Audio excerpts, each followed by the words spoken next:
Panigrahi sir Jaikrishna Panigrahi sir मंच को आसे अनुरोध करी पुष्पगुच्छ दे आम सम्मान प्रदान कर ओडिशा परिवेश संस्था रो से संपादक भावे दायित्व तुले डॉक्टर जयकृष्ण पाणिग्राही विषय आम जदि कहवा बोध हुए आमको 15 रु 20 मिनिट लगे किंतु मुझे कहि सार जने भल छात्र वर्षर शिक्षक समाज को संस्कार आने सार बहुत अवदान रही आज बंधाढ्य डॉक्टर सदाशिव मिश्र ओडिशा जो 4 जन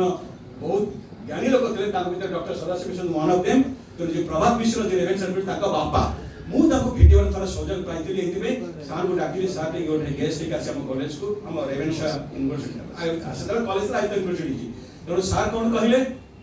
ठीक अच्छे जी सार डायरी खोलले देखिए से दिन फ्री अच्छा कहले समय के मुझे कहीदेली समय सार 3टा 3:30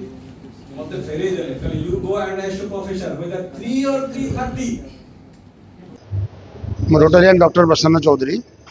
सभापति ओडिशा राज्य कोचिंग एंड ट्रेनिंग प्रतिष्ठान संघ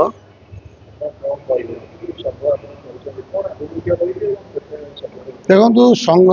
कथा आम चिंता केत कलु जो सरकार आम प्रति गोटे वैमात्रिक भाव सृष्टि कले जो कोविड-19 आरंभ है से समय सबकि बंद है समस्त किसी गाइडलाइन आसला किंतु कोचिंग सेंटर प्रति कहार ध्यान नाला ए परिप्रेक्षी में आम 2020 मसीह यही एप्रिल 20 तारिख में आम चिंता कलु जे आमर गोटे संघर आवश्यकता अच्छी कहीं संघ ना आप कथा कहीं शुणिपारे आप गोटे वॉइस कहले कई समस्त अणदेखा करेंगे तेणु प्रत्येक कोचिंग सेंटर डायरेक्टर आम सब मिसिकी से 8-10 जन हाथ गणित को लेकिन आम यही ओडिशा राज्य कोचिंग आउट ट्रेनिंग प्रतिष्ठान संघ करूँ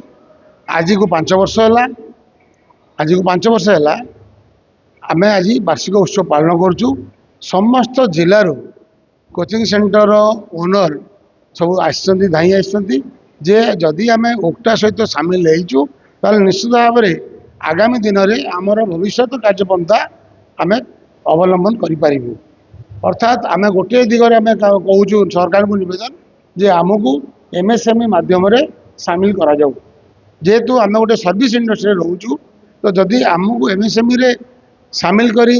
जदि आर्थिक प्रोत्साहन देवे तो निश्चित भाव में 100% कौन सी कोचिंग सेंटर बंद हेनी आपड़ देखु 90% एवं संस्था बंद हो गला कोविड समय एत लंबा कोविड चलो कई जानी आम भी संस्था करूँ आम संस्था को आम केते भिड़ी नहीं किंतु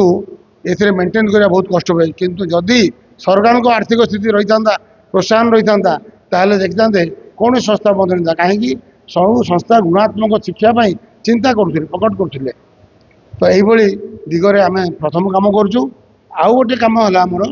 जे जो कोचिंग सेंटर गढ़ी उठुची ओडिशा राज्य में पिलांकर भविष्य निर्धारण करने से गोटे गाइडलाइन मध्यम नुहे जी गोटे बोर्ड माने से गोटे कोचिंग करदेव ता नुहे आम यही परिप्रेक्षी में आम कहूँ जो मैंने कोचिंग सेंटर करेंगे तुम ओक्टा को आसी एप्लाय करूँ ओक्टार गोटे गाइडलाइन अच्छी यही गाइडलाइन रही गाइडलाइन को आम सरकार पाखे उपस्थापन करूँ जो सरकार माध्यम जिनसा हम जो संस्था खोल से गोटे सरकारी तरफ गोटे नंबर तक मिल रजिस्ट्रेशन नंबर ताले से करेंगे ये नुहे कि जे चाहे से करदेला बेलू पिला गुणात्मक शिक्षारू से वंचित होती किसी दिन पर चाहते आम अन्य आड़े जो पाठ पढ़ी समय न था तेणु मूलर से समय पाइबे पाठ पढ़ा गोटे सुजोग पाइबे आ भल करेंगे खाली कोचिंग सेंटर को आम रेजिस्टर करूँ या सहित जो सब भाई मैंने टीचर लाइन को आसापी चाहते बाय चॉइस टीचर हाँपी चाहते सरकारी स्तर में से जावाई चाहूना बेसरकारी सरकार करने कहते कोचिंग मध्यम पाठ पढ़ी भविष्य निर्धारण कर गोटे आम रजिस्ट्रेशन नंबर पाइबे जदि रजिस्ट्रेशन नंबर ओक्टार अच्छी से जेको संस्था पाठ पढ़े से निश्चित भाव में गुणात्मक शिक्षा पाइबे यही दिगरे आम डॉक्टर प्रभात त्रिपाठी राज्य संपादक Odisha coaching and training academy association octa